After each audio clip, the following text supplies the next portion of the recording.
క్లాస్లో ఎవడైనా ఆన్సర్ చెప్తాడు, కానీ ఎగ్జామ్లో రాసినోడే టాపర్ అవుతాడు. ఈ డైలాగ్ రాహుల్ త్రిపాఠికి పర్ఫెక్ట్గా సూట్ అవుతుంది. లీగ్ మ్యాచ్లలో ఎవడైనా ఆడుతాడు, క్వాలిఫైర్స్లో ఆడేవాడే ఛాంపియన్ అవుతాడు. రాహుల్ త్రిపాఠి లాగా కేకేఆర్తో క్వాలిఫైర్స్ 1లో కీలకమైన బ్యాటర్లు ట్రావెస్ హెడ్, అభిషేక్ శర్మ, క్లాసెన్లు చేతులెత్తేసిన రాహుల్ త్రిపాఠి మాత్రం పట్టు వదల్లేదు.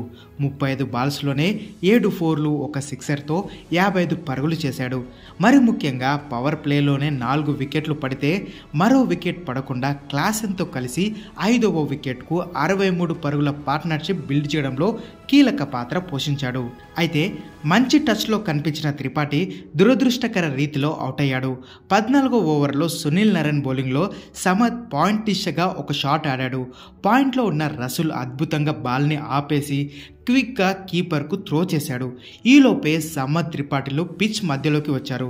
త్రిపాఠి రన్ కోసం ప్రయత్నించకపోయినప్పటికీ సమద్ నాన్ స్ట్రైక్ ఎండ్కి పరిగెత్తుకు రావడంతో త్రిపాఠి రన్అట్ అయ్యాడు. దీంతో రాహుల్ త్రిపాఠి ఎమోషనల్గా ఫీల్ అవుతూ పెవిలియన్ బాట పట్టాడు. అదే క్రమంలో పెవిలియన్ వెళ్ళిన తర్వాత ఇలా మెట్లపై కూర్చొని కన్నీరు కూడా పెట్టుకున్నాడు. దీనికి సంబంధించిన వీడియో ప్రస్తుతం వైరల్గా మారింది.